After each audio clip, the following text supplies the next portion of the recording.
New this midday, a long cleanup is underway in Tallahassee just hours after possible tornadoes tore through. I mean, you look at the damage. We ride out Michael's direct hit on the second floor of a cement condo in Mexico Beach. It's hell on earth as Hurricane Ian slams into Florida. It's only the 7th time in 174 years worth of records that we've seen the U.S. get struck 5 times by hurricanes, all of them in the Gulf Coast, by the way, and 2 of those hurricanes, of course, were major.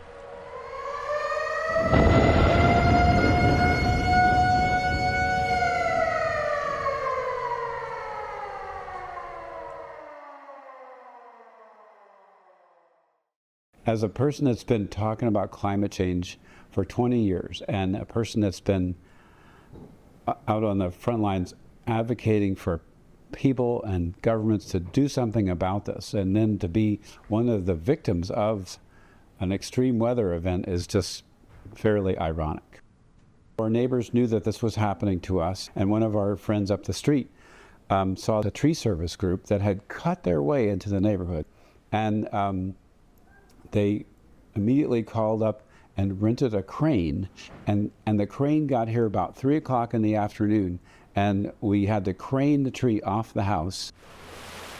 I'm from Naples, Florida. I was born and raised here, so this is all I've known, and I absolutely love it. I love being by the beach and just the gorgeous sun that we have all year. I think it's the most beautiful place in the world. But Hurricane Ian destroyed my home, for really kind of a lack of a softer, more eloquent way of putting it. EMS in general, we're very like adrenaline, like junkies, you know, we're ready to just like get up and go. And we were there, I was there for 48 hours straight just for that. And we got a little rain, a little winds, you know, but you just never know where it's gonna hit. And that's, with Michael, it turned at the last second, which is why we had such a disastrous event. As the CO2 has gone up, the carbon dioxide concentration in the atmosphere has gone from 280 parts per million to over 400 parts per million. And so that's a 25% increase.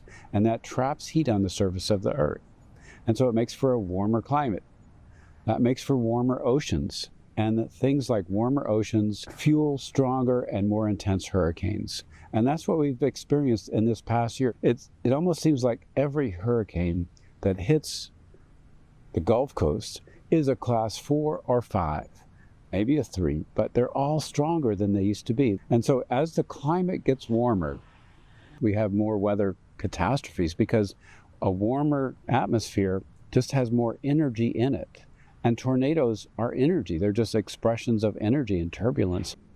So as a Gulf Coast resident, for 70 years, I've never worried about tornadoes. So on the morning of May 10th, when the tornado warning thing blasted out on my phone, I wasn't so worried. And then I looked at the radar map and I got a little concerned. And I went back into the bedroom to tell my wife what was happening. And we heard this crinkly noise across our roof, and that was a giant tree coming down across the roof. It really is kind of a week-long ordeal. So you're starting with kind of the whisperings of like there may be a hurricane, and there's like a certain energy. Everyone's kind of like preparing, getting ready. There's a lot of denial that's going on in this stage. Like, we're not leaving, we're like strong, we're gonna stick it out kind of mentality. So yeah, you kind of have that like weird dissonance between people trying to prepare and trying to be safe, and then people like also kind of like hoping for the best or like kind of living in denial. And then the day of the actual hurricane comes. To be honest, with like Hurricane Michael, a lot of us were completely unprepared for that to be such a big hurricane. And so also we get really used to it. Like, we have, you know, 5 or 6 hurricanes a year on average that they tell us like evacuate or like be prepared. And you start to get used to it and you just don't prepare. It's really like ominous because it never happens. Like, we're so used to getting a call, we, you know, see a motor vehicle accident and you can just like get up and go. And then to just be sitting there when something so massive and active is happening, there's so many people that need you, and then you're just stuck. It's like kind of feels a little hopeless, you know. I want to say it was over 24 hours where if anybody called 911, no one would come for you. Just like kind of that anxiety of the actual day. And then of course you have like you're hearing a lot of stuff, but you aren't really able to see. So it's like a lot of rain that you're hearing, and the whistling of the wind adds like a very eerie kind of energy, but it's really just like waiting. Really set in when the water was coming in to the home. It ended up like rising to 4 feet. And so my biggest fear as water like started kind of quickly coming into the home was that it was going to like rise all the way to the ceiling. And that's when it can become really dangerous from like a drowning perspective. As soon as the water came in, I was like, oh, like this is real and this is happening. So that probably took us like 10 minutes to like get everything organized. And in that time, the water had risen to the point where it was like now at our waists. So like became kind of a more scary situation than I was anticipating. And then it also just is kind of gross because the water was like sewage water basically that was in the front of the house. And just the idea too, that was really scary, was like electricity. If there had been like a fallen wire, we had that in the back of our minds of like, we don't know like if this is the safest option. So we waded into this water that was much higher than I had anticipated. And my sisters and I and my mom, like we all linked arms, and I kind of started leading us in the direction of this higher ground of this 2-story house that we had been planning to kind of escape to. As we were like walking down our street, the water was like slowly getting deeper and deeper. And yeah, it ended up being like up to our armpits, and it was getting to be like, oh, like maybe we shouldn't have gone. Maybe this like was a silly decision to leave it all.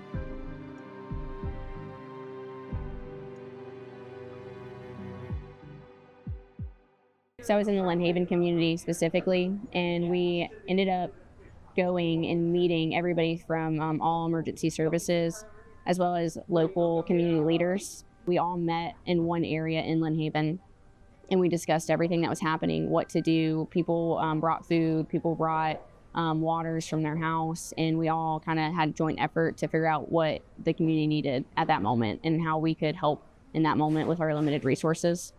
So that was way before we had any additional help come. And it was just nice. You didn't know these people beforehand. And people opened up their businesses so we could meet and have these moments where we can discuss what we need to do moving forward. And everyone brought in so many different ideas and different, like some people had equipment to help us get through to houses.